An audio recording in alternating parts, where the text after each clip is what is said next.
กะมันนี้มาตั้งกลุ่มเนาะตั้งกลุ่มใหม่มันนี้บ่ได้ใส่โดนเลยกลุ่มจากบอดีแน่เนาะมาอยู่กับแฟกเตอร์เฮานี่แหละกล่อง BSA ของแท้เด้อตัวนี้กล่อง BSA USA Made in USA กาแฟกเตอร์สุดงานของเซงอนเก็บเสียงคาร์บอนนะจ๊ะเก็บเสียงคาร์บอนพร้อมตัวปลายเก็บเสียงนี่เป็นของโรนี่เนาะตัวเป็นเก็บเสียงคาร์บอนแท้เด้เนาะเอาขอให้เบิ่งทั้งกับเป็นทั้งคาร์บอนนะจ๊ะเบิ่งได้เลยว่าวเป็นว่าว8 แวนเนาะก็คลิกแกตแล้วก็ห้องใส่ห้องเสริมลมประมาณนี้ภายในของสุดเฟรมก็เป็นแหวนของเยอรมันเนาะพร้อมสปริงเนาะอัปเกรดเบิร์ดนี่แหละ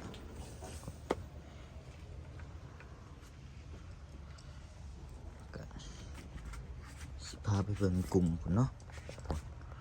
ประมาณตั้งเป่าอยู่พุ่นละ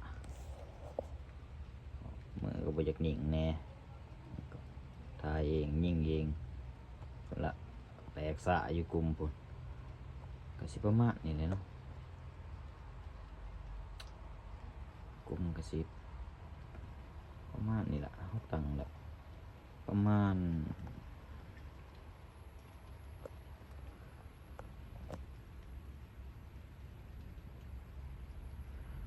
ตามที่เขาวัดเบิ่งเพราะว่าเขาบริถือเครื่องวัดมาเครื่องวัดอยู่ในเหือนบ่ลืมเอาออกมาเป่าทางกลางจะให้สิพาไปเบิ่งเป่าเนาะเบิ่งไกลๆเลยพร้อมตั้งเป่าแล้วลูกที่ใส่คือหูอันละคือทุกคนหูอันละเป็นแบรนด์ของแบรนด์หนึ่งเนาะที่เพิ่นสร้างส่องใน YouTube เฮาหั่นละใส่เบอร์2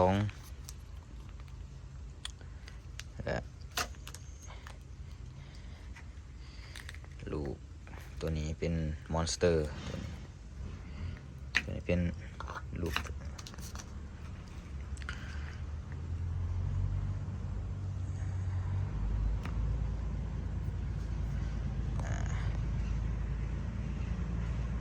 เปิดเผยที่ตั้งได้แต่สำนี้เนาะเจ้าโอเคแล้วสิพาไปเบิ่งเป่าลูกที่ใส่มี2 ชนิดเลยลูกที่ใส่ประจำเดือนนี้ก็คือมอนสเตอร์โอเคเนาะเดี๋ยวสิพาไปเบิ่งเป่าเถอะเนาะสิพามาเบิ่งเป่าผู้อำต่างกล่องแล้วมุนหน่อเหาะเลยเนาะตอนเขายิงลูกนัดทำอีทนี่มันออกนี้บุรีเขาปรับมามันลงนี้ทำอีทก็สิบเบาๆเงาก็สิมันสีลงประมาณนี้แหละเนาะประมาณนี้โปะเขานี่โอเคตัวนี้เป่าเถิงเนาะที่ว่าเขาตั้งแล้วยังบ่ทันเขาเป่าเนาะซ้ำเหรียญบาทเหรียญไทยนี่เนาะเป่านี่ก็สิประมาณนี้แหละก็เอาสิมาวัดระยะเบิ่งเนาะอย่างบ่เชื่อว่าจักรลานะแล้วมาตีสโคปแล้วสิถ่ายใส่สโคปให้เบิ่งฝนก็อยากตกก็อยากมืดแน่เนาะนั่งถ่ายอยู่ตู้ชิวๆเมื่อฝนฟ้าอากาศบ่ดีนะจ๊ะเดี๋ยวสิถ่ายเอาเทิงให้เบิ่งนะจ๊ะโอเคไปชมกันเลยบาทนี้ เบิ่งต่อนะจ๊ะยิ่งไม่โอเค กี้นี่ลูกเบิดโอ้ยลูกอยากออกขอบแน่มือเฮาบ่นิ่งเนาะ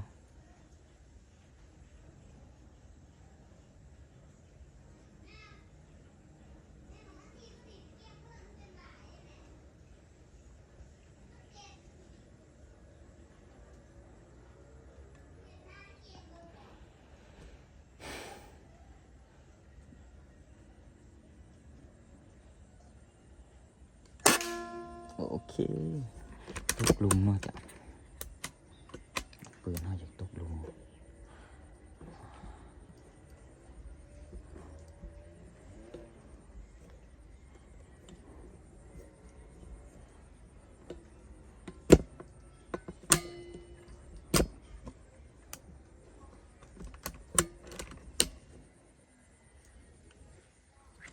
แล้วยิงอีก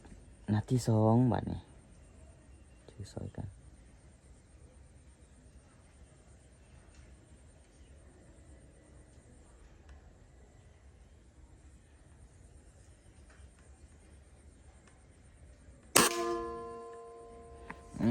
เข้าจุดเก่าอีกนัดที่2เอาเบิ่งนัด3อีกบัดนี้โอเค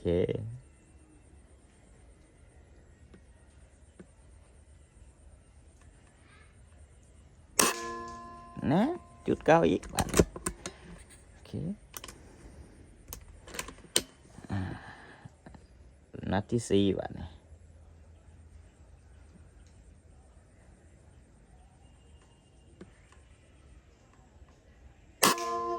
เขาจุดเก้าเป๊ะ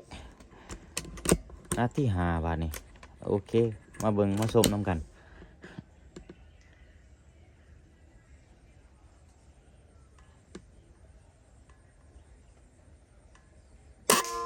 โอเค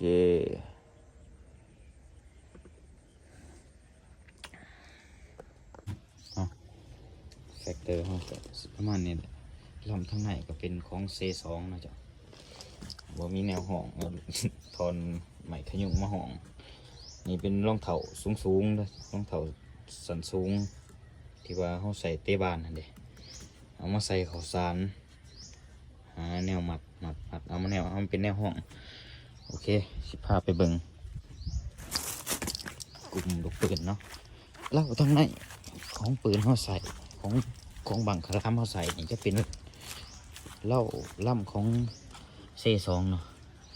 ก็สิประมาณนี้แหละกลุ่มหานัดเนาะนี่ตอนทำอีเท่ายิ่งนัดนึงนี่นัดมันเข่าตรงกลางเลย